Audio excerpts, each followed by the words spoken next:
Hey, game five coming up. We're almost closing in on 70 innings this weekend. 10 games, 7 innings. And here is Owen Keim delivering to begin game 10 of the weekend. Elias Filiposian is the batter for MSI, Maple Zone Sports Institute. We're just getting the lineups now. Elias Filiposian. I might have called him Ethan yesterday. I hope I got his name right yesterday. And there's another pitch that misses for a ball. So Owen Keim pitching for Baseball U PA out of Line Mountain High School. This is the Scranton team coached by Mike Guy. So really Baseball U PA. Scranton would be maybe more accurate or correct. Here is a fly into the left field corner, and that is going to be caught out there. Cesarini is the left fielder. This is Ryan Cesarini making the grab. Good job to track that one down, get into foul territory. All right, so Filiposian's gone. I mean, we're writing it as we go. It is so fast, and you know the coaches are so nice, and they get us the lineups, but sometimes it's with 2 minutes before the game to start, and it takes a little longer than that to write it on a score sheet. There's a strike in there from Owen Keim. Jackson Ritecki, right, okay, yes. I mean, I'm knowing some of these names because I saw them yesterday. Never before have I called 10 games in 2 days and all the different, it's different teams each time, so that makes it a real scramble. Usually minor league baseball, as Ritecki takes ball one, minor league baseball I always thought was an easy game to call. I mean, you've got to fill time and the games are longer, but usually you set up and then you're there for 3 or 4 games, seeing the same teams, and the only thing that changes for the most part is the starting rotation. Here's a fly ball to left field, and coming in to make the grab, that's Cesarini again. And we have 2 gone. In the top of the first as Jackson Ritera goes down. Here is Ryan Wooten. Now they have some kids from Pennsylvania on this MSI team led by their head coach Nick Ritero. Ryan Wooten out of Garnet Valley High School and a right-handed batter. 10 games with 9 different travel teams from Baseball U PA, Baseball U Connecticut, Baseball U New Jersey. We have all the different teams from Baseball U PA, Philly, a couple teams, and Scranton as well. And then some non-Baseball U teams like Maple Zone Sports Institute and Taconic Rangers that we saw the last game. Wooten takes a fastball that bounced up there from Owen Keim, ball 1. Nice variety of talent. Well, and it's not just that, but it gives these kids a chance to play some other teams. I mean, how many times has Baseball U Scranton played Baseball U Philly? I would hazard to say quite a few times. And look, let's get them playing some other competition too. Strike is on the inside corner to Wooten, and it's 1-1 with 2 outs and nobody gone. And Keim, he fired a fastball in there, and he kind of blazed it in there too. And it is 1-2 to Ryan Wooten. We are now in the shadows here. The pitcher is still somewhat in the sunshine, but the mound is in the shadows. Yesterday we were theorizing, will we go late enough? We're bottom of the first, along with Ray Dunn. This is Bob Rotruck. It's our fall showcase event from Schott Stadium in Dunmore, Pennsylvania. All day long, literally, from 8 a.m. until about 6:30 yesterday. So 10 and a half hours yesterday and 10 and a half hours more today, which has not been nearly as brutal as I would have thought, and pardon me for using that phrase, but when you tell me ahead of time you're going to call 5 games and over 10 and a half hours on the air, I would say, well, I don't know if I'm going to make it, but it's been okay. Cesarini fouled it away, and now he takes a fastball. Only concern I had was the drive back. Well, there's that too. I mean, there's always a certain build-up when you're going somewhere to do something. The drive there doesn't seem as bad. The drive back from somewhere, when you realize real life is about to take over again. 1-1 to Cesarini, fouled it back.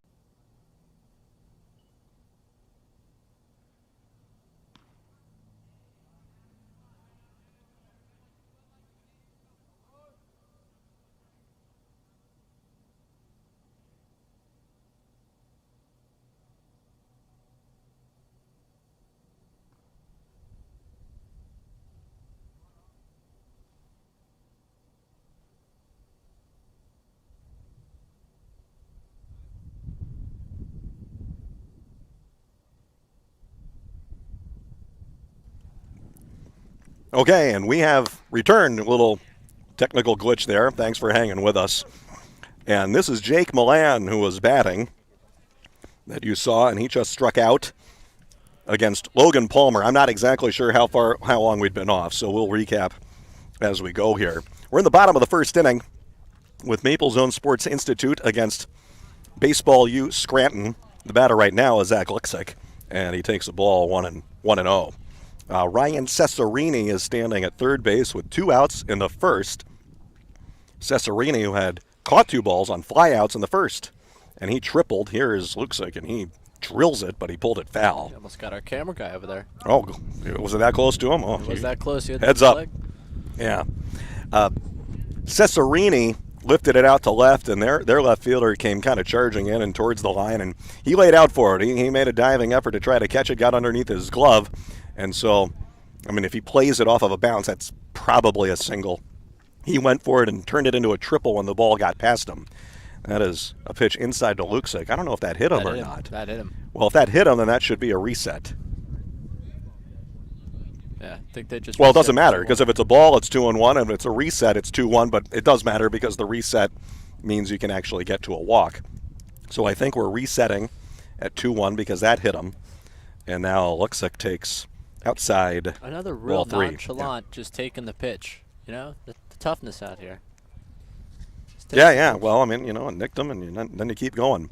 Lixick had a double down the left field line in yesterday's game for PA Scranton. This pitch gets away, bounces off the backstop high in the air. Cesarini got a great jump, and he slides in before the ball even came down. You want to talk about hang time. Wow. And he scores on a wild pitch. It is 1-0 for Baseball U Scranton. And lost in the shuffle there. Lixick does walk, so runner on first. The catcher's like, where'd it go? Yeah, how about Cesarini running that one out? Got the wheels and got the jump. And he needed that jump. And I think it caught the catcher a little.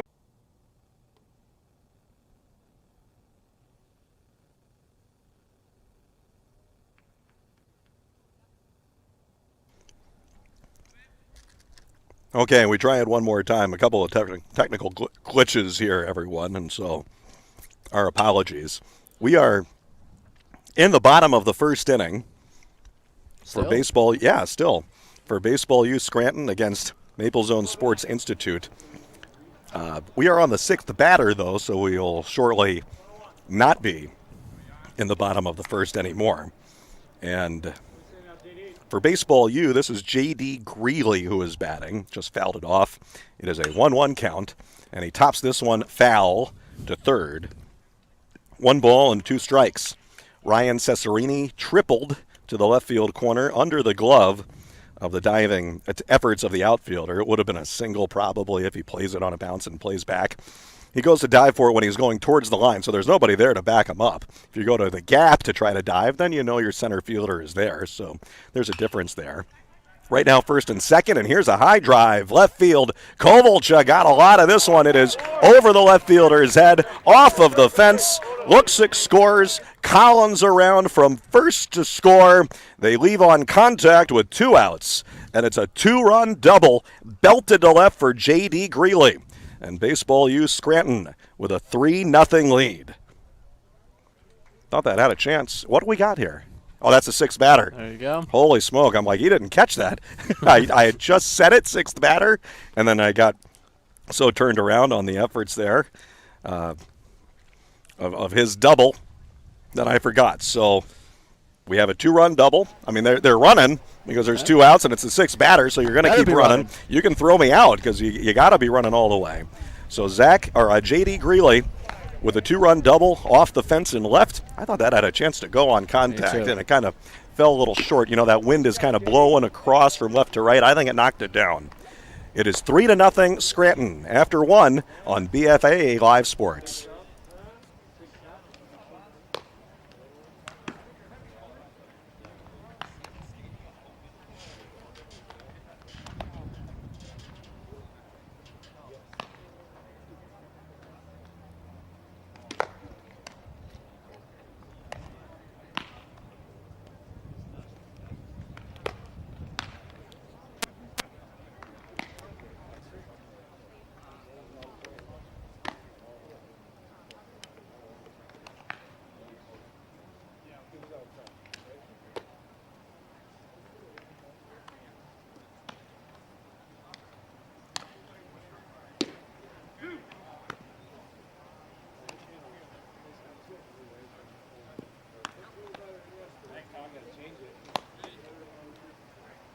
Out of the stretch with no one on base.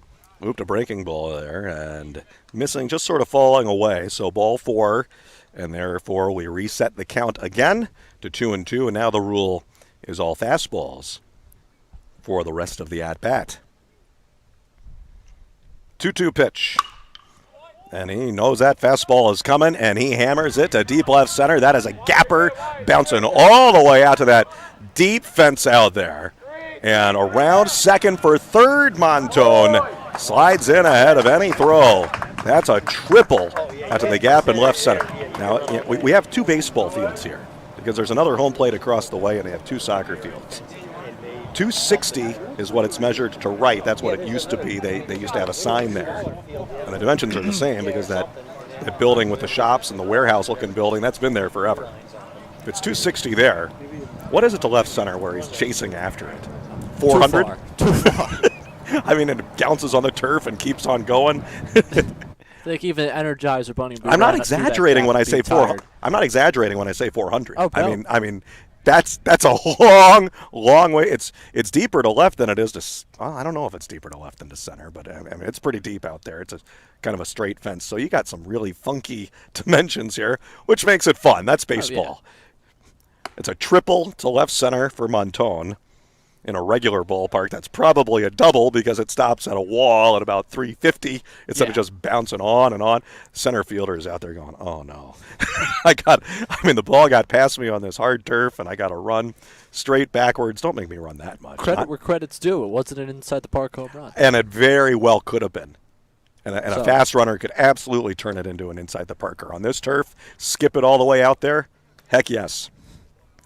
Matt Curtis took outside there. Even for an outfielder that expects that shorter fence, that kind of forgets where they're playing, kind of haphazardly running towards it. The outfielders were aware of the situation. Yeah, they were hustling. They know that the race is on, and they better get to that ball very fast. Fouled off by Curtis. It is 1 ball and 2 strikes to Matt Curtis for Maple Zone Sports Institute, or MSI for short. He went 1 for 3 in yesterday's game, which Maple Zone won 2-0 over Connecticut Orange, and they racked up some 12 strikeouts of the Connecticut Orange batters and throwing a combined 3-hitter. There is a swing and a miss and badly fooled by Owen Keim there. Good pitch and his second strikeout of the game for Keim. That was just way to take something off there. You saw when he was sitting. Whoever called that pitch, really, really good insight on that. Get him to bite. I think this is Tim Dickinson, 26. Yes. And that pitch is low for ball 1. 1 ball, no strikes to the lefty batting middle infielder, Tim Dickinson, out of Garnet Valley High School. And he's one of the PA natives here on the MSI team. 1-0 pitch, and it's popped back foul. 1 ball, 1 strike. This is the 2022 team. A lot of the other teams, they have varied classes. This is all kids that are not graduating this spring but the following spring, so they're all basically juniors in high school. And that is a juxtaposition to the team they're playing. And this Scranton team is almost all 2021s except for Wyatt Pfeiffer. Yeah, good observation. Yeah. So they're they got him picked off. The catcher had a good throw down, and they're going to throw him out. Man, they caught him there. That's Valvano, the catcher. And he saw him a little bit on his heels there, the runner, Montone at third. Had a really strong throw, and Montone couldn't even get back. He was done. He was hung out. That forced the rundown, as short as it may have lasted. That's what forced that, because the throw was so much on point that he realized, I got no shot. And Montone gets a lesson to stay on his toes on the bases, even more so. I mean, you get told that, you know to do that. Then when you get picked off, it's an unfriendly reminder.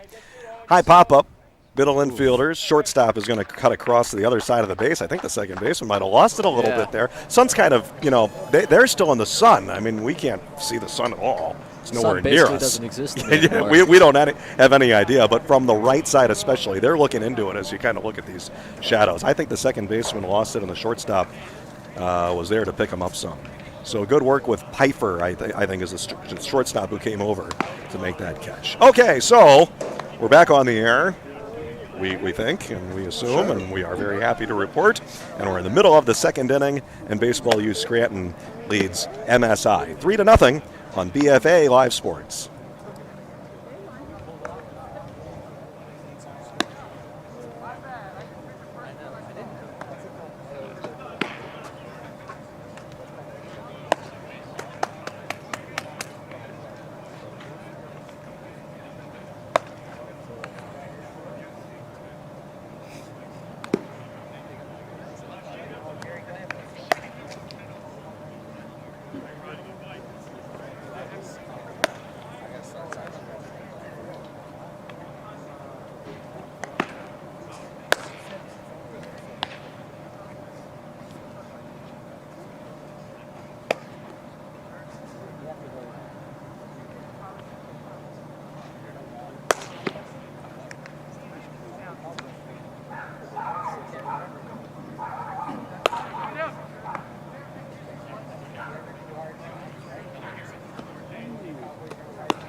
Really?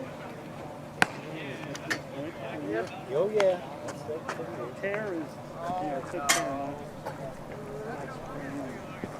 After spending what will be almost 21 hours here calling baseball, 10 and a half hours yesterday and 10 and a half hours today, I feel like I'm an expert on all things Dunmore, Pennsylvania, and Schott Stadium.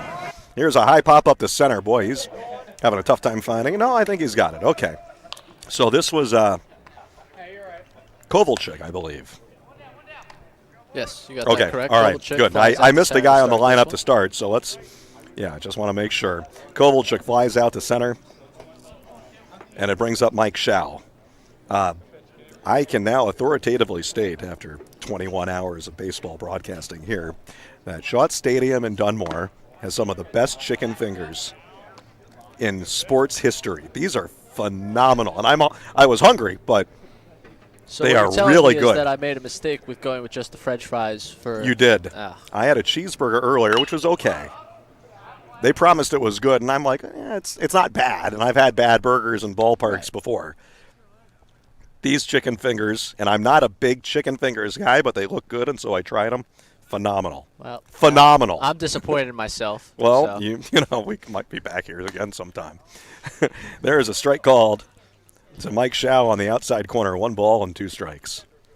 One thing I missed about this trip is that I usually, whenever I trip somewhere, I go try and get some local food. Did not get a chance to this morning. Well, the chicken fingers are local. Here's a liner into left field. And a base hit single for Mike Schau. It's a 3-0 lead for Baseball U Scranton. And led by head coach Mike Guy. Scranton lost in game 1 yesterday to Baseball U Philly Lindsay. They lost 3-1. They had 6 hits. So to belt out 3 hits, including a triple and a double in the first inning, and now a single for Schau, they're doing pretty okay. Logan Palmer missed a little low there, ball 1. Rocco Valvano, he was the one who had that. Is he not the one that had that strong throw to third to pick him off? I believe he was. And here is Valvano smacking it to third. Boy, a nice diving play over there at third, throwing over to second, and it's not in time. I think out of the glove of the second baseman. Yeah, they had the force out there after the hot smash was speared by the third baseman for MSI. I thought they were going to get that force, but it was dropped over at second. We call that maybe an E4. I mean, the throw kind of got him, right? Yeah, no, that throw I got, and that was an incredible fielding play on the part of the third baseman. I wish we had the positions and the numbers, but we're doing the best we can with what we can see, which is limited. This is Todd Kolbicka. And taking a ball, and it's 1-0. So runners at first and second. Valvano on a fielder's choice doesn't get a hit there. And Mike Schau is at second. Once again, You know, that throw was in the dirt. I just got to look at it on the video there. The replay came up. Here is a flare into center. That is a base hit. Kolbicka rounding third. Schau, he's going to hold up there. And a single to center for Kolbicka. In the meantime, he made a diving stab and threw after the dive while he was off balance. threw it low, and it bounced. And that was his only play because he can't get a play at first. I'm changing it to an infield single because his throw bounced. So that's a tough play. And I thought what you did is at first as well. I really did. Yeah, I'm going to get my eyes checked out at this point. Well, I didn't see it that way at first either, but I gotta look at it on the video. And that was a good look. And I mean, we got it going very quickly, and they got a good look at it at second base. This is Luke Gilbert, I believe, who fouls it away, and it's no balls and 1 strike. There's a strike as well. On the outside corner, poured in there from Logan Palmer, and it's 0-2.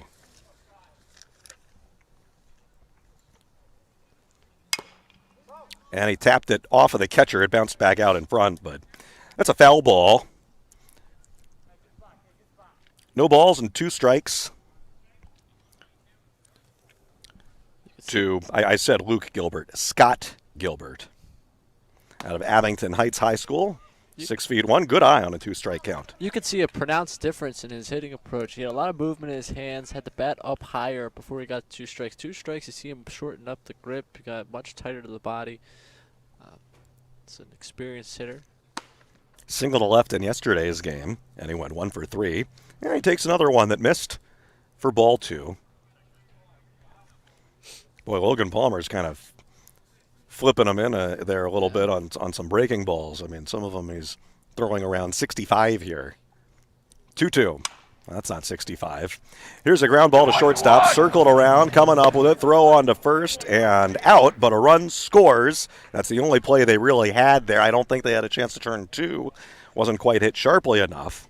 Scott Gilbert, an RBI fielder's choice, that scores Mike Schau. And it is 4-0 for Baseball U Scranton. And we're on that 6th batter of the inning. I said fielder's choice. RBI ground out. He's out at first. Just a heads up. Here is Luke Myers. I had him as Luke Gilbert. This is Luke Myers, so it was just one name off, one batter off. Myers taking, I think that was a ball. Greater Nanticoke Area High School, 5'8" tall right-handed batter, is Luke Myers.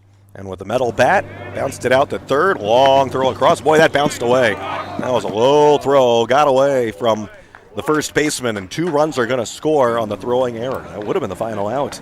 Well, 6 batters we're going to and that's 6 batters, right? Yes, thank you. That's difficult in the sense that, I mean, obviously it's not competitive. You're just trying to show off what you got, but if you eat that, you save the run. That's just the competitive spirit of me coming. Well, he's got to show his arm and show an ability to get it out there, right? And you're not going to really cheat and take advantage of the 6-batter rule that much. I know what you're saying. So 2 runs score on that error, right? So we have a 6-0 game, 3 runs in the first, 3 runs in the second, and all is going very well for Baseball U Scranton here in our last game of our Fall Showcase event from Schott Stadium in Dunmore. 6-0 Scranton after 2 on BFA Live Sports.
rejoining you from the Poconos, the chilly and now suddenly not quite as windy Poconos. I mean, it was windy about 10 minutes ago, right? That flag's not even moving over there now. I don't. Before it kept the ball in that we thought had a chance to be a home run. I'm done trying to understand the weather up here. It's bananas. Every other minute it's changing. This is Andrew Lombardi. This kid can hit. Yeah. I saw this kid up in Du Bois, Pennsylvania. I think he is the first home run I ever called on play-by-play. Oh, wow. Good for you. Yes, thank you. But he can hit. He can absolutely mash the ball. So him ripping that foul ball is no surprise. If he gets a hold of one, he can do some damage. Owen Kime's third inning of work. And here's one that he hit that one pretty well, too, all the way into the corner. Foul. Well, he's getting a hold of him. Kime's not fooling him one little bit. No. 6-0 Scranton. This is the most runs that any team has scored of the 10 games that we've had all weekend long.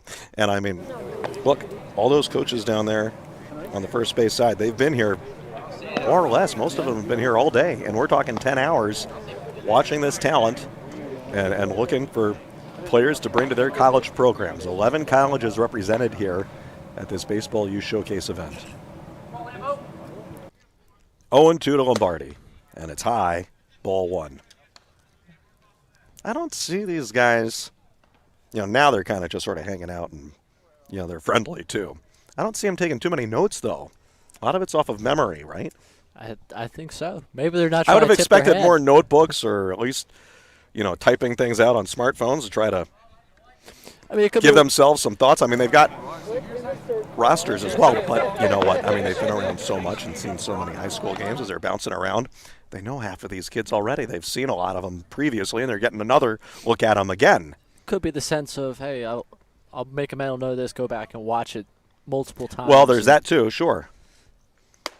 Oh, high heater there from Owen Kime, and that gets Andrew Lombardi, who was ahead of a couple of pitches before that he yanked foul, and then Kime just goes right back and challenges him with a high gas. 3 strikeouts for Owen Kime. Third inning, and now the batter is Zach Klein. Kime declined. Klein is an outfielder and sometimes a pitcher and a right-handed batter out of Westchester Henderson High School. Looking at a fastball there from Owen Kime to Klein, yeah.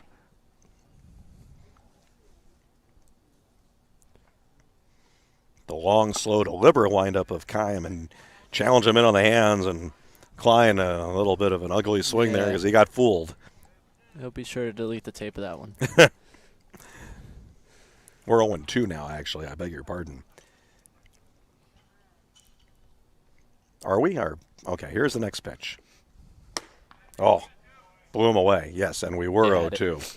And that was an outside fastball, and he went chasing one outside the zone there. Little itchy on a 2-strike count. 4 strikeouts now for Owen Kime. Who do we have here? I think we're back to the top.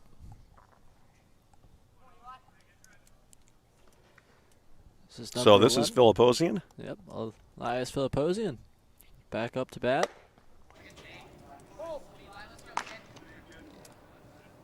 I think they said they were going through their lineup once without the pitchers. Okay. Second So, time with the pitchers. Yeah, I hear him saying, come on, Eli. So this is Elias Philipposian. And he looks at ball one. He flied out to left field in the first inning. So these other teams, you can put in more players in your lineup if you want. And instead of 9 batters, you're getting 11 or 12 or even 14 that we had at the most to give everybody a chance to play. As Philipposian takes ball 2. MSI Black, they're batting 8 because they're allowed to do it the other way if they want. Here's the 2-0 pitch and a ground ball through the hole on the left side. Oh, a diving play. It's short and a long throw across is not going to get him. Infield single there on that grounder, fielded deep in the hole at shortstop by Wyatt Pfeiffer over there. Didn't really have a chance to get him, but why not give it a go anyway? Shut off the arm. Yeah, what he got to lose. So that is the second hit of the game for MSI Black, trailing 6-0 here in the third. And Jackson Rutecki now, who flied out to left in the first.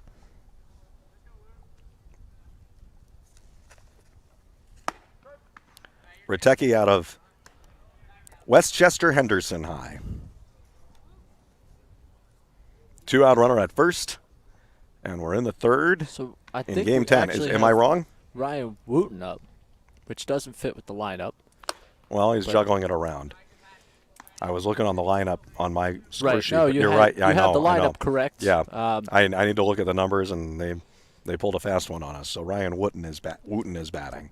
I heard Woot. Let's go Woot. And I was a little. Well, I mean, that could have been Ratecki. I heard that too. It's showcase But you're baseball, right. ladies and gentlemen. And there's a swing and a miss and a fastball strike. And so I had to skip ahead a line on the score sheet, which, of course, everyone cares about my problems with that. There's a strikeout for Owen Kime. And that's 5 strikeouts, and who knows who's going to start that first in the next inning for them. No runs, 1 hit, and 1 runner is left on base. And we are in the middle of the 3rd inning here in our swan song, our grand finale of 10 games. And Scranton leads MSI 6-0 on BFA Live Sports.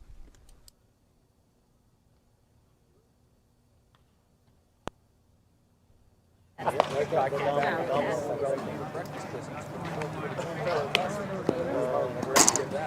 and like it was a bullpen arm in my shortstop who actually just played that.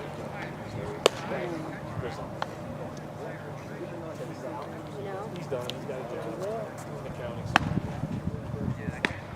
It's going to be possibly I got the Giano and a couple of freshmen there, but I got Jake Reed played third for me. He wasn't like a super business. No, he's the smallest dude on my team. But he's way too big. Be careful.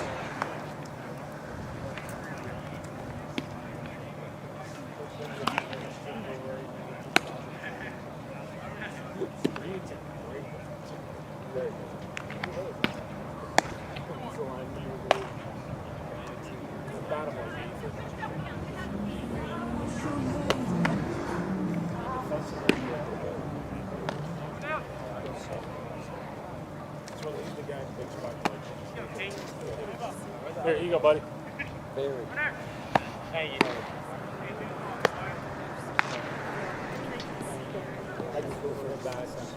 MSI, Maple Zone Sports Institute, comes on with a new pitcher here. In the bottom of the 3rd inning, this is Caden Carlin, 16 and a half years old. They're all juniors. They're all class of 2022 on this MSI team.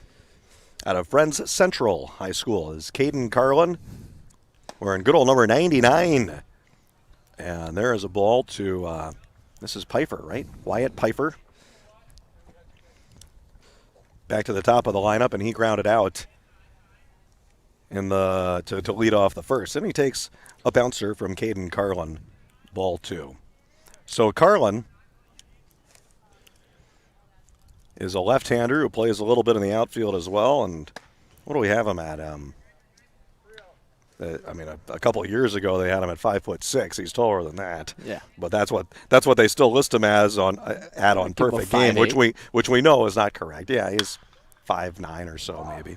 Here's a high pop to right center field, and a long run over there for the center fielder, making the grab on the go and giving it a little ride out there to that shorter gap in right center is Wyatt Pfeiffer. 1 gone in the bottom of the 3rd. Good job tracking that one down. Good piece of contact. Just got a little bit under it. Didn't quite get the barely water, but all in all, wins all around for everyone. 3 runs in the first for Scranton and 3 runs in the second. A triple in the first to the left field corner for Ryan Cesarini that got under the glove of the diving left fielder out there. 3 singles and an error in the second inning for 3 runs to score. That pitch is kind of flipped and moved a little bit on its way outside of the lefty batting Cesarini. And yeah, he went the opposite way with that triple that he belted out in the left field corner.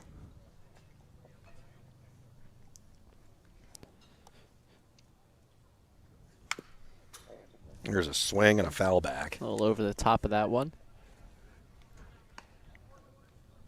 He stood up a bit during his swing. I think that was Montone out there in center field who chased it down in right center.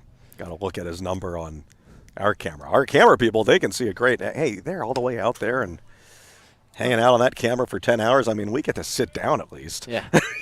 we're a little colder, though. They still have sunshine out there. Look at those center field bleachers. They don't have a batter's eye here. And so the home plate that's opposite us, now you've got a glare on the bleachers that are behind the other plate. I don't know how much that distracts the batter. Distracted me now that you mentioned it. The shiny object. I'm now. Well, I mean, if you're looking at a ball that's coming out of that, Chris brought that up yesterday because we saw it at obviously the same time yesterday. Cesarini, I think it's 2-1, and that fastball missed low.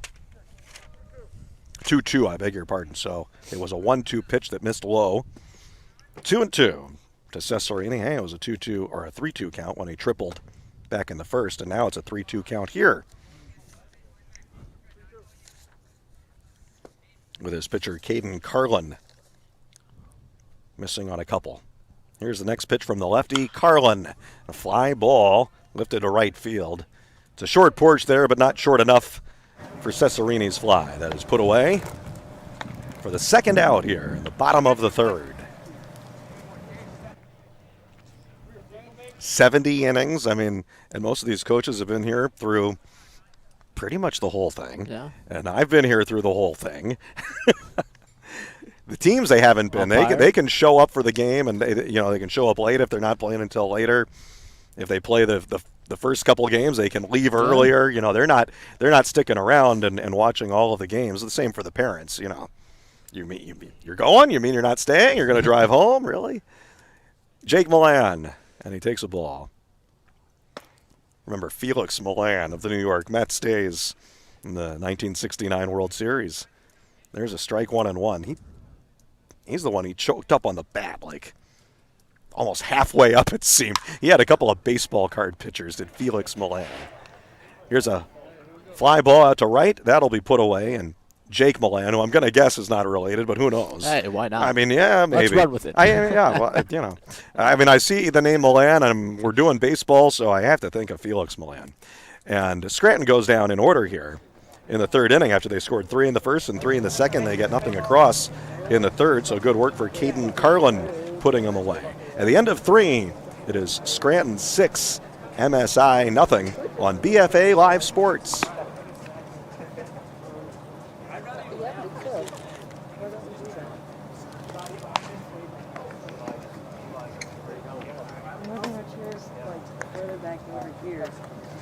You don't want. Because it's just being in the sun. Oh, yeah.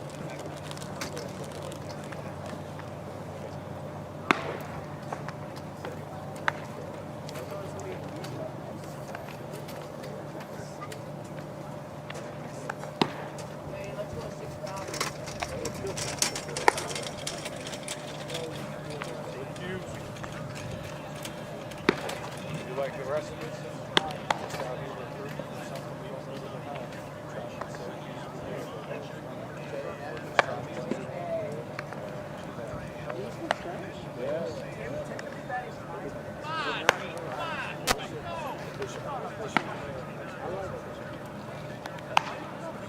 He was the last.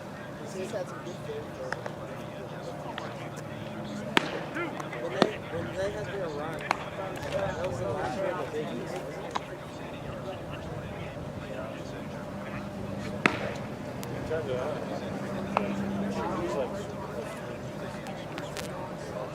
I bet.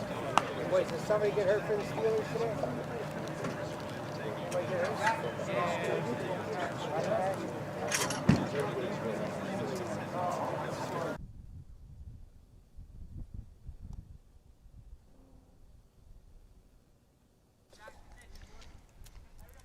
Okay, Felix Milan did play for the Mets. He did not play on the World Series team in '69. I said that, and I thought, I don't think he was on the '69 World Series team. I said that he was, and then I went, maybe he isn't, and he's not. So anyway, to wrap up that he was an all-star combo, in 1969 with the Braves, so yeah, he was very good with Atlanta as well, good fielder. And I mean, you saw the picture of him choking up. I don't think he hit much above 230, but he was an all-star partly for his fielding there as the shortstop. Okay, who do we have batting here? Because MSI's lineup is a little shaky, a little all over the place, and hey, that's okay. We have a 6-0 lead for Scranton, and we're in the fourth. And we have a new pitcher here, too, do we not? We have Ritsuki at the bat. Okay. That is, So we went backwards to we Riteki. went back up to Riteki, so I'm going to draw an arrow on my unofficial scorebook for how I'm going throughout the order. And then the pitch is Mike Shaw okay, we is got. going to be on the mound from Abington Heights, the 6'3", 180 right-hander. It's good to have your eyes for these things. All right, Mike Schau comes in for Logan Palmer. And it's fouled away by Riteki, and I'm going to guess, yeah, there's Montone on deck. So 2 balls and 2 strikes to Jackson Riteki here in the top of the 4th, and he taps it down to first. He fouled it off his foot. He was running, but the umpire saw it. So the final line for, that was Kime. His final line is 3 innings pitched, 2 hits, 5 strikeouts. So he's chatting with the umpire about it as Riteki. He felt that one off his foot, right? Yeah.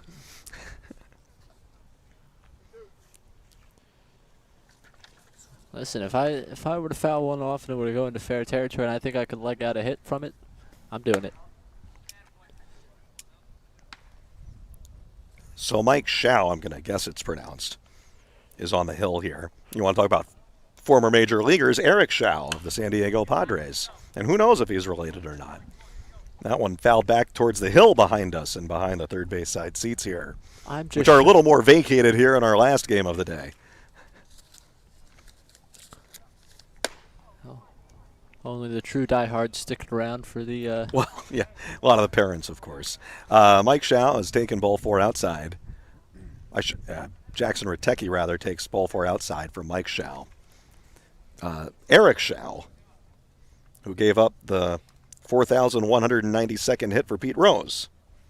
And then he sat down on the field while they did the whole ceremony, and they brought out his son, and they celebrated forever. And, I mean, it was in the first inning, I think, and it took him 15, 20 minutes to restart the game. Eric was a little pouty about it. He wasn't a happy guy. You know, he's okay. That's a big hit. Good for him. Let's play. He literally sat there on the field with his legs kind of crossed. Chris Montone takes a ball, 1-0, and there's another pitch in, a strike on a fastball. And if Mike Schau is related to him, then maybe Eric is listening to me now, and I'm not the first to have made that observation. That Eric. I think Eric would tell you. Eric Schau of San Diego would say they should have just played the game. Why are they stopping it to bring out everyone? They celebrated. Let's move on. That was in 1985. It's a 1-2 count to Montone. The fastball is high, ball 2.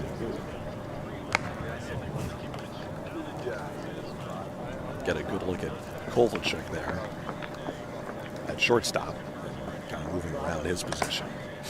Another fastball, and Schau's got to bring it down. Runner at first is Riteki, and with no outs in the 4th, and a full count to Montone, who hit that triple that kept rolling a mile out to that fence. 480 feet away or whatever it is in left center. Yeah. Probably not that far, but it is way, way far. Montone rips it the other way, this time right center, and that's going to get down and go out to the much shorter fence. Riteki is up to third. This one only goes as a single for Montone. It's a very similar hit, really. For left center, it was a gapper. Here it's right center, except the fence in right center is over 100 feet closer, so it just can't go as far. But Montone has a well-struck single to right center. He's having a good weekend here. Now you got Matt Curtis coming to the dish. Well, Montone went 0 for 2 yesterday, but he's 2 for 2 today, and they're both very solid hits. Good piece of hitting. Putting it in both gaps, something the coach is going to love. Sure. Matt Curtis rips it right off the mound, bouncing around. Shortstop steps on second, throws to first. Yeah, double play. Kind of skipped up in the air off the mound. A run scores. Riteki from third comes in to score on the Matt Curtis double play ball. That's 6-3. And so now it is Scranton 6, MSI 1. And here is a high pop to shallow right field. And who's going to call for it there? Shallow right center. And the center fielder gets there to grab it and put away the fly out on, I assume, Tim Dickinson. He was up so quickly, didn't get a chance to Yes, that confirm. was And Tim Dickinson. well, I mean, You he got was it. supposed to pick up. So yeah, okay, good. MSI in the fourth, 1 run, 1 hit, no errors, and nobody left on base. We're in the middle of the fourth in our last game of our Fall Showcase weekend here in Dunmore, Pennsylvania. High in the chilly Poconos in this late September afternoon. It is Scranton 6, BSI, or I should say MSI 1 on BFA Live Sports.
And Zach Lutzik will start off the fourth for Baseball U Scranton with a 6-1 lead. Here in the bottom of the fourth inning, our 67th inning of the weekend. I just got over 30. Welcome to the bottom of the 67th. Here is a strike on the outside corner, and it is 0-1. Line of the pitch and a big cut and a foul on a breaking ball. And it's 0-2. Who do we have pitching here? Is this still Caden Carlin. Caden Carlin, number 99. Okay. Pride of Friends Central. I like that name, too. That's a good Yeah, one. that's a good name. 0-2 pitch. Curve, and he missed low and away. 1 ball and 2 strikes. Again, this, we have a 6-1 game here for Scranton. I don't know if you say that's expected, but you've got the 17-year-olds, the seniors, against the 16-year-olds, the juniors, primarily. So the older kids are supposed to be better, right? Here's a ball missing outside to Luksic. And it's 2-2. Yeah, back to the name game. There's certain names that you just sound like something you'd read off the bottom of a sports ticker. Caden Carlin, I could see making a start for the Diamondbacks as I'm watching ESPN scroll through. Outside to Luksic, and that's a ball 3. It's a full count now. Caden Carlin, the left-hander, fires it in there. He's not the biggest kid, but for what he is, his velocity is still pretty okay. That was ball 4, so we reset. And we get, I think it's supposed to be fastballs, and that did not look like a fastball. And Luksic ripped it foul. If we had reset, which perhaps I was incorrect about that. Luksic out of Dallas Area High School and a 6'2" tall right-handed batter. And you get a good look at him on the screen as well.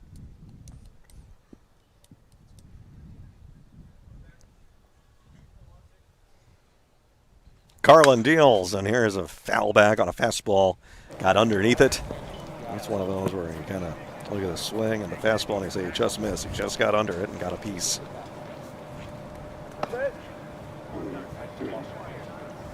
Yeah, they might want to take something off this.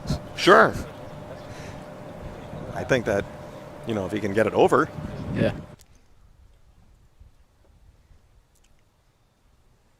Well, he fired it high. Well, he's not allowed to take something off. That's right. On a reset. Correct. Right, or now we are. I have to stop being so competitive.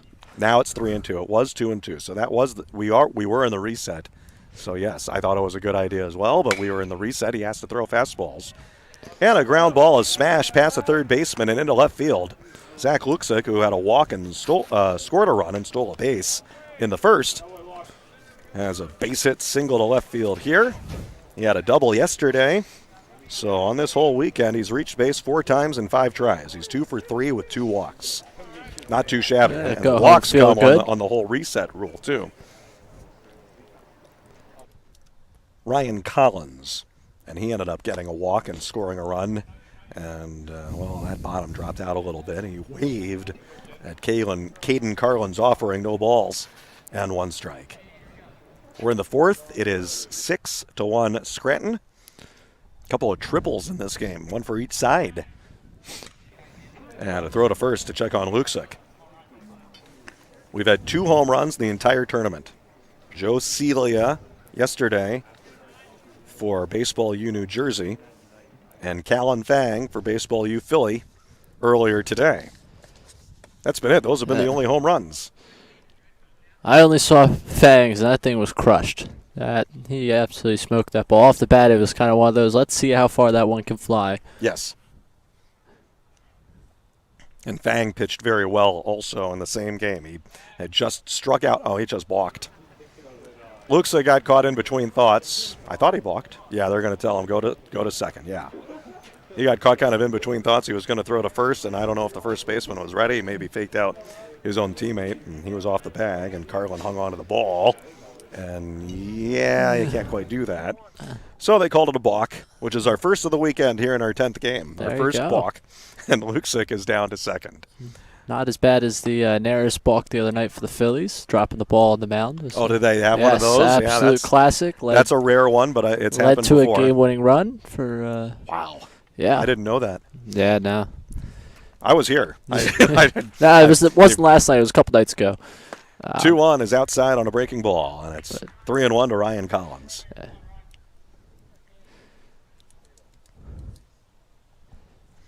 Now, these kids are from the area for the Baseball U Scranton team. Obviously, we're just outside of Scranton in Dunmore, Pennsylvania. Oh, good change and a swing and a miss. And it's a full count to Ryan Collins. So some parental support here Yeah. for the Scranton kids. They didn't have to travel nearly as far as some of the other teams. Full count pitch and a line drive, base hit into right field. Here comes Luksic around trying to score. Throw home, play at the plate, head first slide, tagged and got him out. What Good a throw. execution there, and it's a good throw too. I like the catcher's play too. Believe that was Chris Montone out there in right field making that throw, the one hop, and then yes, the catcher. That was Jackson one hopper. Rutecki. Rutecki has it, turns, gets the tag on, 2 hands on the ball. You can see a lot of times the catcher loses the ball on a play like that. And yeah, Montone had a throw that was perfect. So Luksic is thrown out on the single to right field for Ryan Collins. And Collins is still at first. For Collins, that's the ideal piece of hitting right there. Just took it the other way, took what the pitcher gave him. Yeah, Put but it through on the a hole. tag play at the plate, should he not get up to second? Well, yeah. Be there? I mean, I think that observation may be. I mean, I wasn't watching him as much as the play at the plate. Right. but I it didn't seemed see what like they it were was a doing over long there enough first. action, I would have thought. I mean, I would have thought he would be in second. I might be wrong. Well, here's a drive that's yanked foul by J.D. Greeley.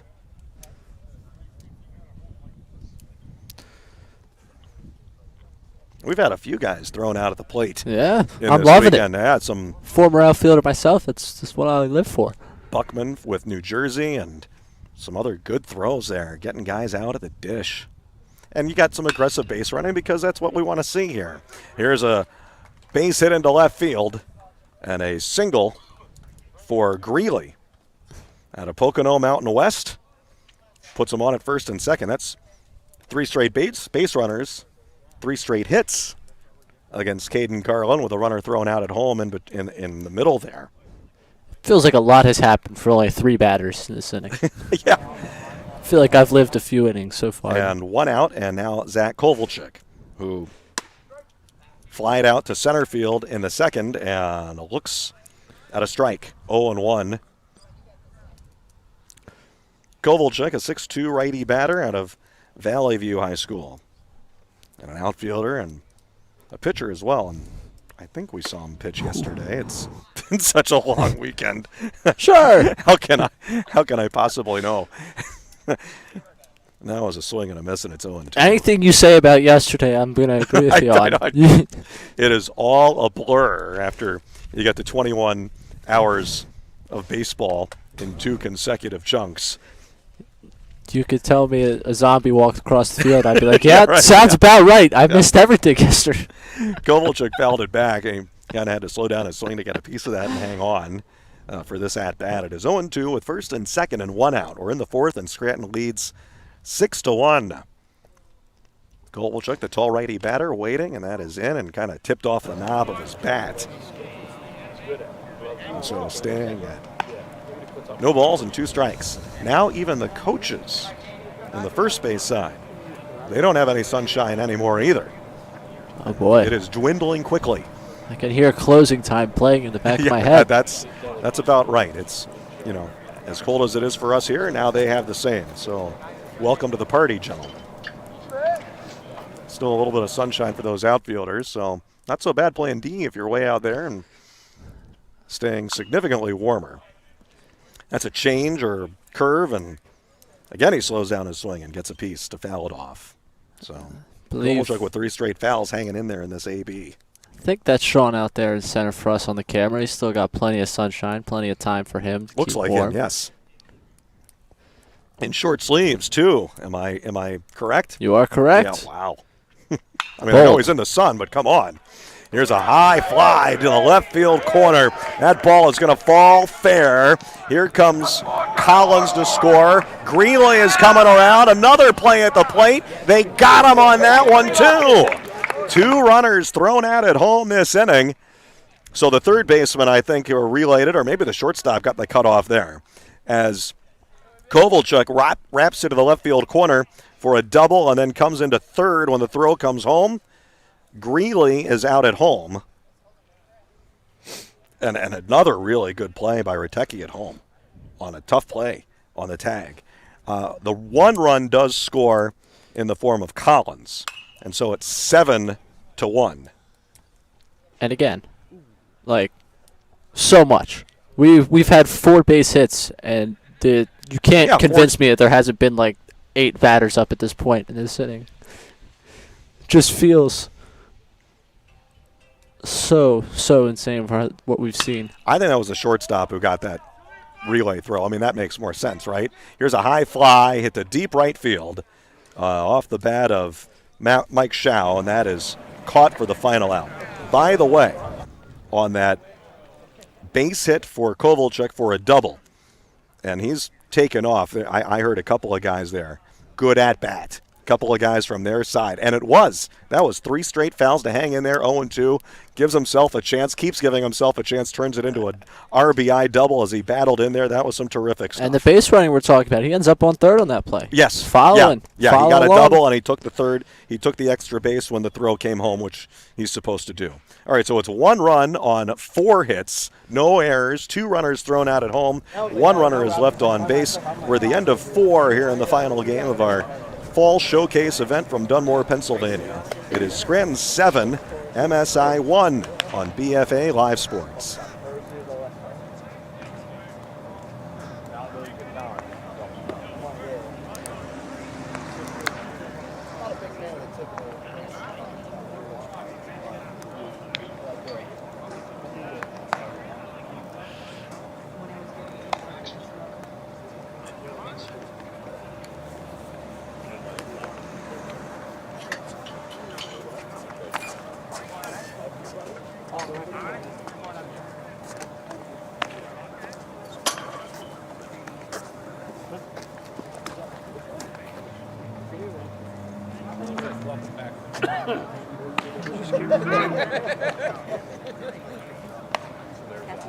She blew her ACL last year.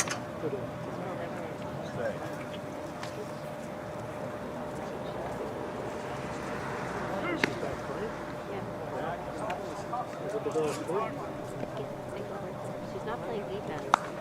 Right there. New pitcher for Scranton, and you got a good look at him on the video as well, warming up between innings. That's J.D. Greeley out of Pocono Mountain West, and he's one of the several seniors they have on this team, so a lot of 17-year-olds. J.D. Greeley is a 6'1" tall right-hander. Scranton has scored the most runs of any team in this entire weekend. Took us till the 10th game to really get the offense flying. And some good stuff here for Mike Guy's team, who lost in game 1 yesterday, and they play game 10 to wrap it up today. The batter is Andrew Lombardi, and Greeley fired that one through and all the way back to the screen. Yesterday, Scranton had 1 run on 6 hits in our 8 a.m. game. And today they've got 7 runs, and they're belting it out all over the place. Lombardi, check swing, fastball high. Good gas there for J.D. Greeley. Missing a little upstairs for a ball. It's 2 balls and 1 strike to Andrew Lombardi, who struck out swinging in the 3rd. Check swing, fastball, strike. Outside corner, maybe at the knees there. And it is 2-2. Let's see, Lombardi is 0 for 4 on this weekend. He went 0 for 3 yesterday. Greeley pours plateward, swing and a miss. Took a little bit off of that one. Good breaking action and the strikeout of Lombardi. So Greeley kind of pulled the string there after some fastballs in the low 80s. 83 is not half bad at all. Lombardi is gone. 1 out in the 5th for Zach Klein. There's another hard fastball in, a strike to Klein, and it is 0-1.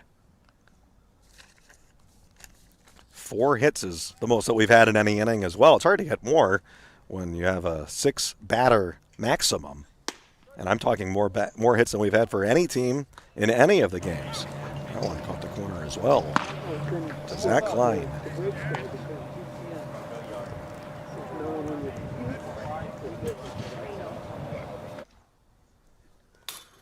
That one, look out. All the way back to the screen there. Let's see, Scranton had 3 runs on 1 hit in the 1st, 3 runs on 3 hits and an error in the 2nd, and then 1 run on 4 hits in the 4th. I have them with 8 hits, 7 runs on 8 hits. There's a swing and a miss and a strikeout. Zach Klein goes down, and that's back-to-back punch-outs for J.D. Greeley. And, I mean, firing it past him, too. 2 outs in the 5th. And it should be Philipposian, I think, for MSI. That one missing for a ball. I beg your pardon. So we're putting the pitchers into the lineup here. I think we have Palmer coming in. Well, he's wearing a different number here. I hear him saying LP, so I'm going to assume Logan Palmer, because we were told to expect the pitchers to get a chance to bat later on. Yeah, I think that's what the. But he's wearing number 2 here. Yes, he had 2 out on the mound. Oh, he did. Okay. Switched up the numbers, okay. From our sheet. To okay. 1-0, big swing and a miss on a fastball. So Logan Palmer started the game and threw a couple of innings, and now he gets a chance to bat. And hey, when in doubt, go with the kids that know the person and know his face. If you hear "come on LP" from the dugout, good chance that's Logan Palmer. And there's a pitch that's outside, and ball 2. Palmer out of Susquehannock High School. 2 outs, nobody on. We're in the 5th. 7 runs on 8 hits for Scranton. 1 run on 2 hits. Make that 1 run on 3 hits and 1 error for MSI.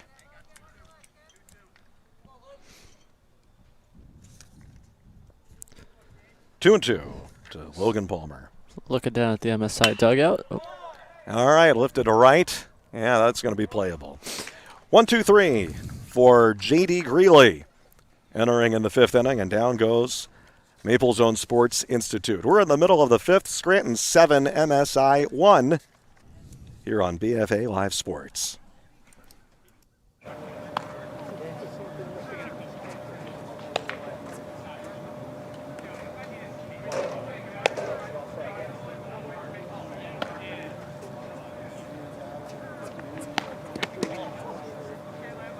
Yeah, that was all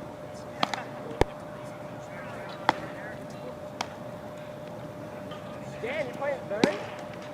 Yeah.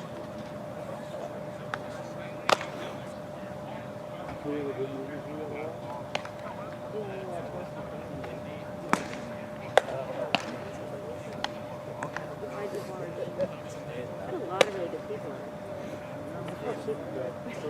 He fell asleep like 3 minutes into it. It was just like a political thing. It was actually kind of slow.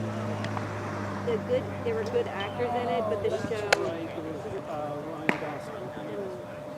George Clooney. Why don't we just watch Marissa movies with, Tomei. what's her face?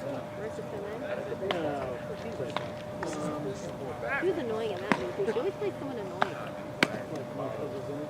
Yeah, well, she wasn't. Well, then she was like trashy.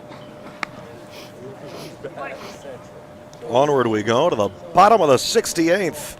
This is what it is on the weekend. Rocco Valvano singled and scored in the second inning. It is 7-1 Scranton. It's the 5th inning of Game 10. 7 innings each game. You do the math. That's 70 innings total, meaning this one is the 68th.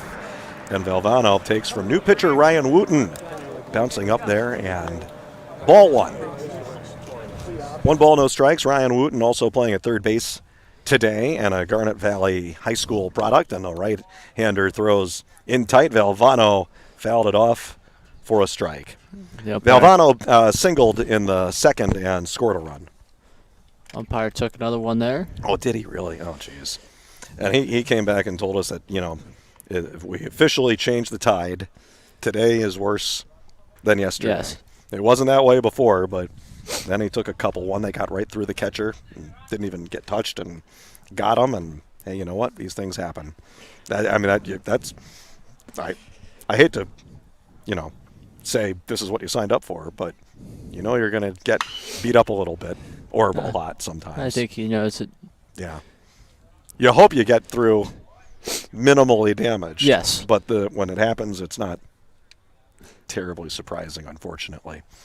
That one driven all the way to the left field corner for Valvano, and it's 1 ball and 2 strikes. We're in the bottom of the 5th. And a swing and a high pop-up. All right, these are tough. 3 guys converging. Oh, it fell in. And it's a fair ball. Now they're going for second, and he's going to be out at second base. Safe. Oh, he's safe. Did he drop the ball, or they I missed think the he tag? avoided the tag. Did he slide around the tag? Looks like it. Well, that's a couple of different goofy situations there, because it looked like he was dead to rights and out, and the second baseman thought he had him. He kind of held that ball there. So Valvano gets a very weird high pop-up that landed. I mean, that's really a hard play, landing in no man's land like that and bouncing around. And then he's not even up to second base. I think he thought he was going to pop out. Yeah. I think he could have been closer to. He might have been jogging at some point. I'm watching the fielders, not him. Those pops are so hard to judge. Wind wasn't blowing it around. That's not a problem. He slid around the tag. He did. We just got a very brief look at it on the video, and it's hard to tell for sure. But I don't blame him for calling him safe. It looked like, from that camera angle, which was similar to what the umpire angle was, that looked like he was safe. This is Kolbicka, who got hit. I think he got hit in the calf there. Are we resetting the count? Yes. Yes. Okay. Wore that one. Yep, we reset it in 2-1, and I think fastballs. So Valvano's pop-out double. I mean, it would have been a pop-out. Well, we call it a double, I think. Yeah. Here's a high pop again. Oh, look out. And these are adventures. All right, he's got it at second. And the out is made on Kolbicka, 1 out. Bottom of the 5th inning, 7-1 Scranton. More runs than any team has scored. Before that, Connecticut Black had 4 runs today, and we had one of the teams score 4 earlier today, right? One of the games that Callan Fang with the homer. They had 4. Yes. For Baseball U Philly. So 4 was the most for any team, but we've got 7 here in this one. That fastball fired in there, and this is Scott Gilbert. Yeah, so we've seen 4 different shutouts. Man, and 2 of them 1-0 today. And with that means we've seen 9 runs in the first 4 games. We've seen 8 in this one. So Save them all for the end. Big swing and a miss. That's a strikeout for Ryan Wooten to get Scott Gilbert. You know, back in the 50s and 60s, there were some promotional things for different DJs. 24 hours on the air or going all the, 48 hours without sleep or whatever nonsense they did. That was kind of a thing. We're not that far off of that, and we're not really promoting it like that, but, 11 hours calling baseball. This is Luke Myers, right? Yeah, okay, and he swung and missed, and now he fouled it off, and it's 0-2. and it's going to turn into a bit of a marathon of a day for us, I would say. Well, I got back-to-back marathons, baby, so. Yeah, hey, listen, I'm not comparing. this is something. It's low and into Luke Myers, 1-2. I told this story yesterday, but hey, we're on for 21 hours. Go right ahead. I think it's okay to repeat. I might save it, though, because we're 2 strikes and 2 outs. Hang on. That makes a lot of sense. 1-2. That's an outside ball, 2. In hockey, I called the longest game in AHL history. They had a 5-overtime playoff game. It went over 6 hours. It was a historic night. I had probably more listeners than I never had before, which was cool. And so it was a Phantoms game from 2 years ago that I called. This one is tapped out. Third baseman charging in. Tough play. Has it in his glove. He can't offer a throw. Good call. Yeah, he hangs on to it because he's got. You weren't setting Now, the runner had doubled, and he was still there.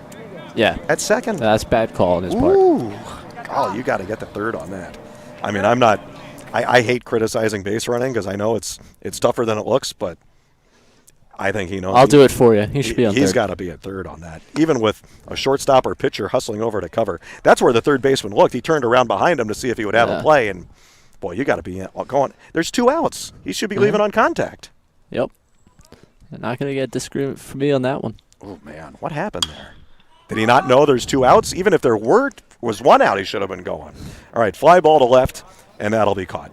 Anyway, I did this marathon hockey game that was 6 hours.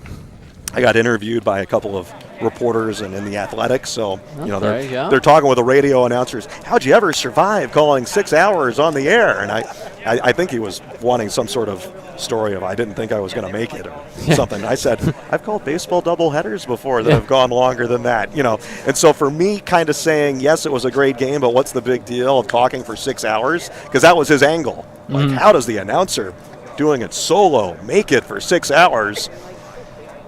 You can just another day of work. You can relate. We're here for 10.5 hours. I mean, no biggie. Let's do 10 more games. Why not? Sure, sign me up. Where can I sign? 6th inning coming up at 7-1 Scranton on BFA Live Sports.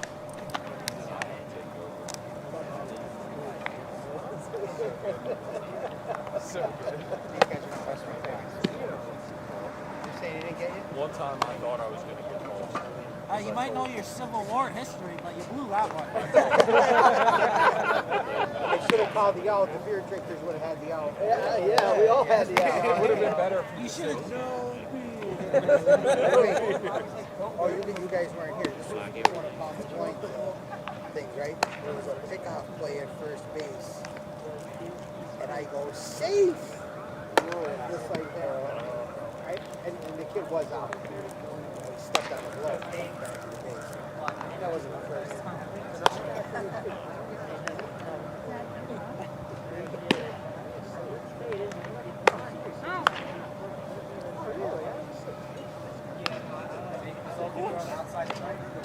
That's the fielder. Ask me if I can look at it, it's already over with. Now you can't ring the bell. Just be honest. You should have started it. That's you guys' fault. Anyway, we're talking about selling out poor Jeff not being able to run the air. All right, enough about me. This is about the kids. I mean, I hope you enjoyed some of these stories. We're talking for 21 hours, so Enough about you. It's my turn. Okay, we gotta tell stories sometimes, right? You're talking about your high school friends and all that. Come on. I mess around too. Here's the 6th inning. You can't listen to a broadcast with me and not get something about me. Here is, I think this is Philipposian, and I think we have, Jake Milan is throwing now. Jake Milan on the mound. And we are actually, I believe, looking at Caden Carlin at bat. Are we looking at Caden Carlin? Okay, well that doesn't surprise me. That makes sense because we thought the pitchers were going to be batting. All right, so Caden Carlin is batting. Jake Milan is on the hill. Lefty-lefty matchup here, and he fires it outside to Caden Carlin. Those pitchers, the first two pitchers, Palmer and Carlin, they did not bat the first time through the lineup. They are batting the second time through, as we were told would happen by their coach, Nick Tadero. So he was right. Not just he was right, it's his team. He was nice and gracious to give us that information. That's kind of what I meant to say there. Here's a swing and a miss and a strikeout, and Jake Milan, a good pitch, kind of left that a little bit off the plate, and chasing after it was Caden Carlin. Got the information right from the source on the pitcher's batting. One out in the bottom of the sixth. And there's a strike to, I think, Filiposian, correct? I would assume so. I think so. I remember we the. think, but I mean, we've had a couple guys bat out of order. I remember the necklace from him batting. So okay, yeah, and Filiposian, he's a skinny kid and he's a lefty batter, so we can't see the number even from where we are, really. So, and that's a ball, 1-1. With one out, nobody on in the sixth, working quickly here, big time. 1 ball and 2 strikes now from Jake Milan to Elias Filiposian. Here's the pitch. Fired it high, kind of snapped away a little bit as well. Milan's got the undershirt on, so I think he's getting chilly. I think he would like to just wrap this one up, close it up. Who? I'm saying Milan, you're saying he's working quickly. I say he's got the undershirt on. Probably right, a little cold. There's a swing and a miss. Filiposian goes down. 2 outs in the sixth. And that should bring up Jackson Ritecki, the Campbell University commit. That's another D1 program down in the Big South also, I think, with Radford. I believe you're right on that one. And there's ball 1.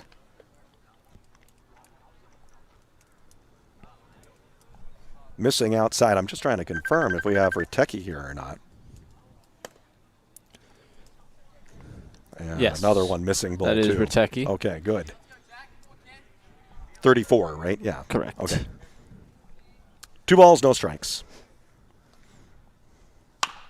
Here's a tapper off the end of the bat. Weak contact, tough play, charging in at shortstop, double clutch, and throws it away. And after the double clutch, I'm not sure his throw was going to get him anyway. And that was, he was playing pretty deep. Yeah, and it wasn't hit that sharply, so called an infield single here for Ritecki, give him the benefit of the doubt, and I think that's correct. I think not just trying to do him a favor. I think that's the right call, I think too. you did the right thing there. Here comes Ryan Wooten with 2 outs and a runner on here in the first after Ritecki legged out that infield single. 7-1 Scranton. That's here's the pitch. Fastball missed a little low and away for ball 1. 7 runs on 9 hits and no errors for Scranton. 1 run, 4 hits, and 1 error for Maple Zone Sports Institute. And a swing and a miss on a fastball. And it's 1 ball and 1 strike.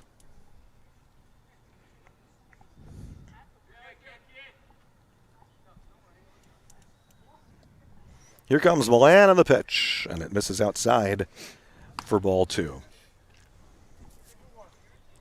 Nick Tadero, their coach, is former player at Arcadia University and putting together Maple Zone Sports Institute of, I guess, Newark, Delaware, officially.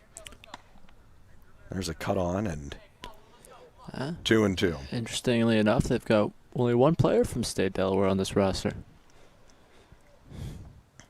Or maybe that's his hometown, and I'm just sort of misreading what I'm looking up here on Google. Previously with Northampton Community College as well. Oh. That was Arcadia University, where he was honorable mention All-MAC Commonwealth, so a pretty decent player. A couple of friends that were up in Northampton played there for a season or 2. Swing and a miss, and Milan fires it past Ryan Wooten and has 3 strikeouts in the inning, along with inducing the weak contact that turned into an infield single. So no runs, 1 hit, and nobody left, or I should say 1 runner left on base. We are in the middle of the 6th inning, and the home team and the local kids for Baseball U Scranton with a 7-1 lead over MSI on BFA Live Sports. I read this thing online and it said you should work on it until your brain figures out what you're looking to do. I actually, if I can get up and do it, I always do. I know, but I don't feel like doing it. I'm kind of lazy. That's why I was always good at going to the gym.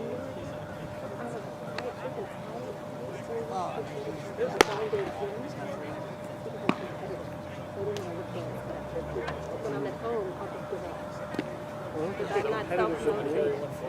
No, remember we had that. We did? Which one? In April? But I can't. Well, I don't want to do the one in April because you're my favorite. It's not like we're going to jump around. I was really, really glad he had a good game. Started to think. What did I tell him?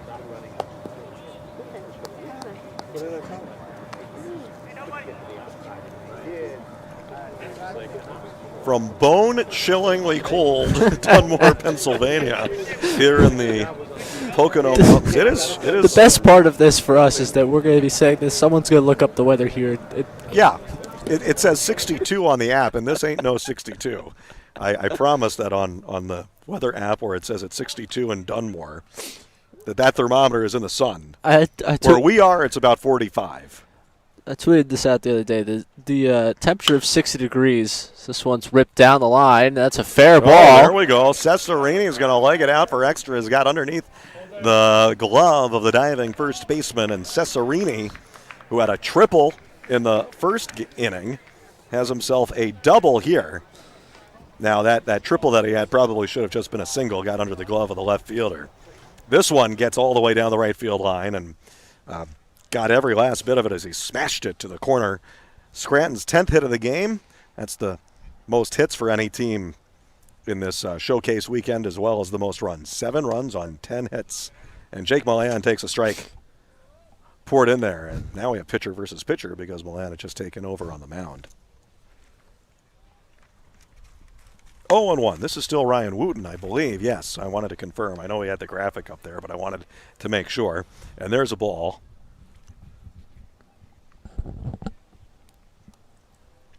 Cesarini at second. 1-1 pitch. Good pitch. Outside corner. We have a chance to. Good frame there, too, by Yes. Ratecki. Kind of a backhand, so he's got to pull it back in a little bit. Chance to tie the run total from the first 4 games here with the runner on second. You're obsessed with that idea. I am. I really am, because the hitting we saw in the first 2 innings of this game was night and day to what we saw the first 4 games. And pitching obviously had a big part in that. We saw some great pitching today. I'm not going to take anything away from the hitters. Tapper to third. The throw is a little off the bag, and I had pulled the first baseman off. And so Milan is safe. Call that an E5. He needed a good throw there. He has to peek over and look at the runner at second as well, so that's a distraction. But he just had a throw that was a little off. Still, they still almost got him. Zach Luksic, a walk and a single and a stolen base and a run scored. Double steal, and he throws to the back runner, and it sails into center. Nobody was there. And on the double steal, Cesarini will come around to score as the throw goes into center field.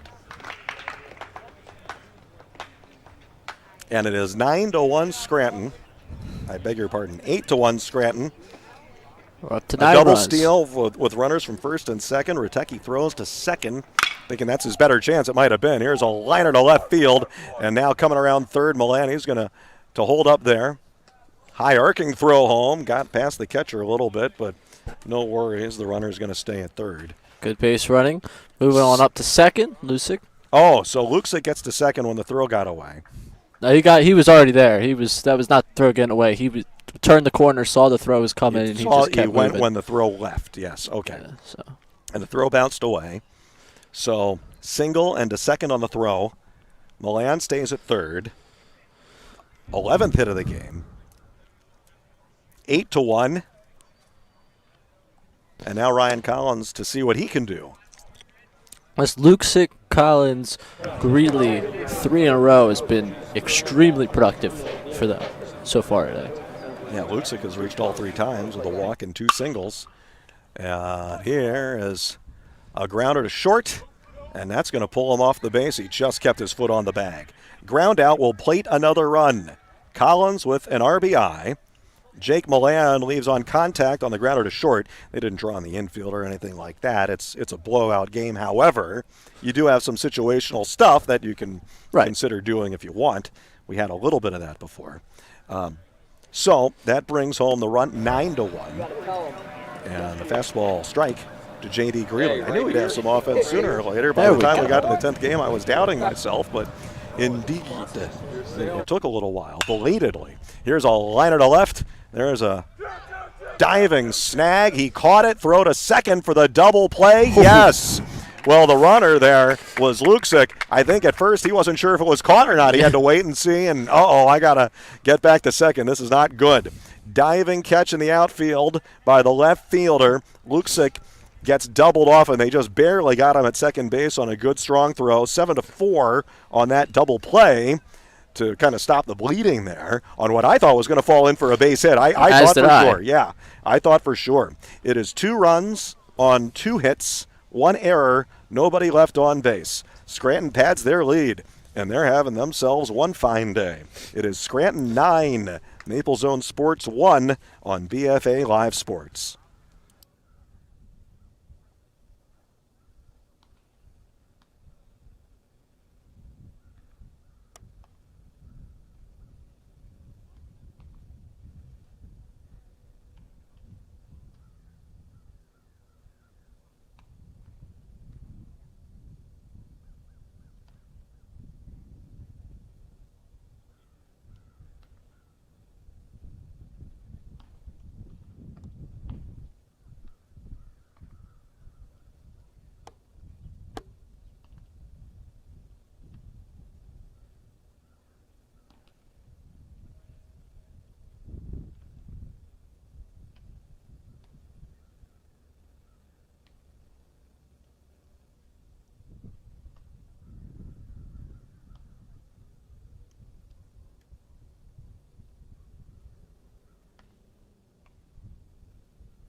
Welcome to the 70th inning of the weekend.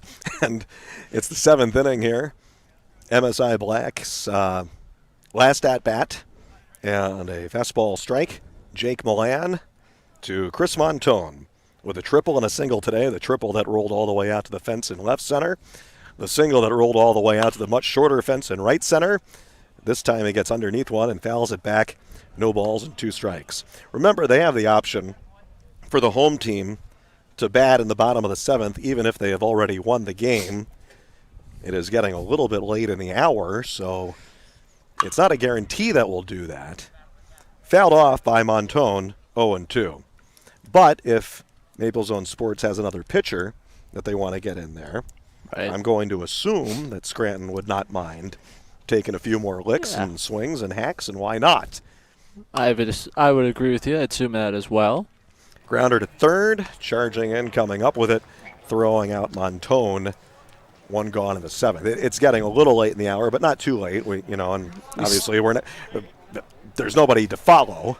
Those coaches have been staying out there this whole time. I mean, if you would have asked me earlier, I would have thought some of them would have taken off a little bit early because you take off early, someone's going to get information you're not. Well, I guess that's true too. I mean, you've seen the pictures, You've seen pretty much everyone that there is to see. So there's that, but they're still mingling. Maybe chat with some of the kids afterwards.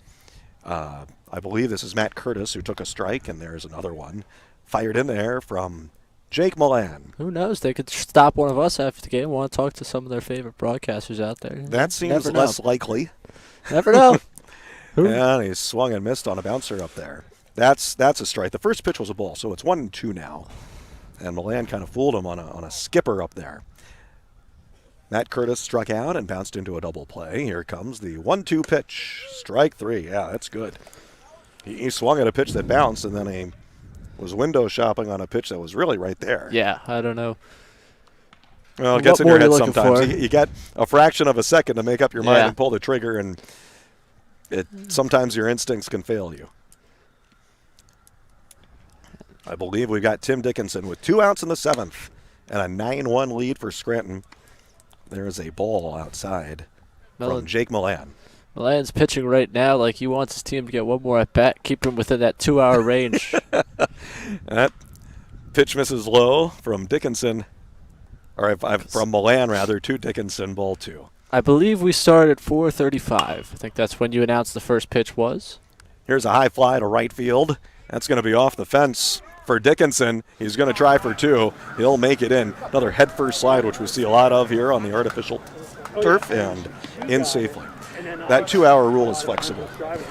Right. Sort of by agreement, and certainly more flexible for the last game when you're not holding anybody up. The idea is to keep the games moving and not delay anybody else. Absolutely. And so here, The only thing we're fighting is sunlight right now. well, we've got lights, but I think I don't think they would turn it on for just a couple batters. But yeah, But more the point I'm getting towards is 6:22 on my watch now. If the game started at 4:35, you're 3 minutes away from an hour and 50 minutes magic number. Obviously, like you said, that rule is more in place to keep the flow of the games going. So if they really want to bend it so Scranton can bat, I don't think they're going to tell them that they can't bat. But 1-1 to Andrew Lombardi. 0 for 2. Glad I can see Lombardi one more time. Sun setting, it feels like rapidly. There is ball 2 to Lombardi. Steve and everybody else here with BFA and in conjunction with SFBN. And, hey, we made it work. Teamwork makes the dream absolutely. work. And phenomenal work, everyone, for some really, really long days. I mean, you get in the sports production biz. Game's supposed to be 2.5 hours. You set up before. That takes a long time.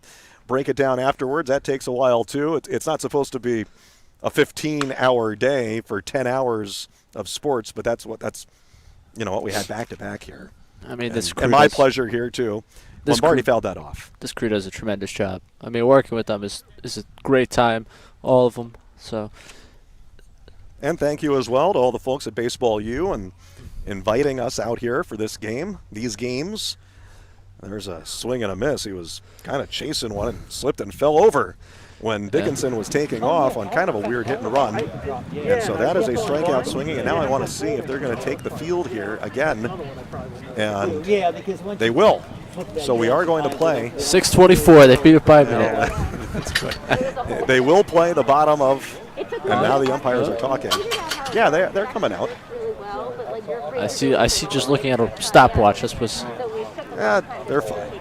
I think we're playing. The bottom of the 70th is coming up here on BFA Live Sports. Oh, the thing you just put up in the ceiling? Up in the ceiling of the garage. That was the next thought. That was the next thought I'd say. I'm like hitting it out But of it's the car. really cool because you could pull it up and down with one hand. The only thing that's tricky is figuring out the best place to put it in the garage So it doesn't interfere with anything? Or? Yeah, because it wants a straight line through and all this kind of stuff. But it works out. Like I have it tucked into a good spot that it's pretty easy to take up and down.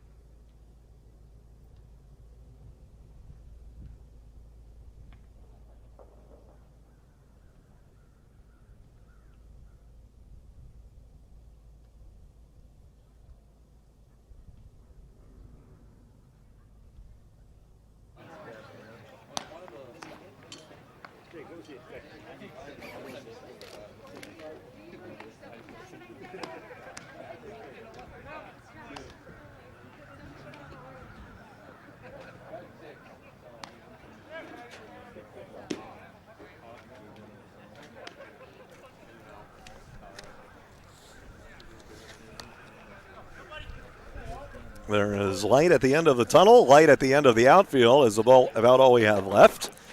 We are in the bottom of the 7th inning in Game 10, the 70th inning, and this is it. This is Elias Filiposian, and a big swing and a miss there for Keim, who's batting. Owen Keim is stepping in and getting his at-bat, And- much to the delight of his buddies in the dugout. Yeah, he's listed as only a pitcher. I don't think he bats very much. He sends Well, that by one on the ground. their tone, you can tell he tapped it out to third. They're going to throw him out. Keim is out 5-3, and there's one gone here in the bottom of the 7th. He's laughing on his way back. So yeah, they gave him a chance. I don't know, we definitely didn't pick up the audio there from the mics, but he just said to his teammate, "I haven't done that in forever." Really? So, So he doesn't swing the bat at all, man. well, you have to imagine without a lot of game experience this spring, without high school Yeah. sports, and depending on what he's focusing on, again, they have him listed as a pitcher. Zach Kovalchuk is 6'2", and he takes a ball, 1-0. The pitch from Filiposian, he looped the breaking ball and bounced up there a little bit. Ball 2, 2 balls, no strikes. All right, so thank you to the crew, thank you to BFA and SFBN and Baseball U and all the other teams who have been so fun to work with as well. Grounder, smash, back up the middle, base hit for Kovalchuk, who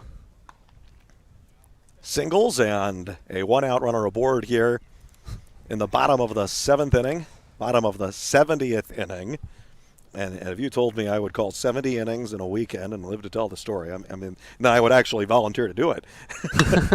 Here's a fly to right, Shao, charging in. That ball's going to fall in there. Now playing halfway was Kovalchuk. They throw to second, got him on the force. He's in no man's land there. I mean, that was looped into shallow right field, and we've talked about some other base running that we thought were, maybe some bad examples of running, but here I don't think Kovalchuk really had. He didn't have a choice. He didn't have a chance. I mean, either way, you're going to be kind of in no man's land. So he's forced out 9-6, and that's not a base hit there for Shao. It's a fielder's choice instead, and the batter is Rocco Valvano.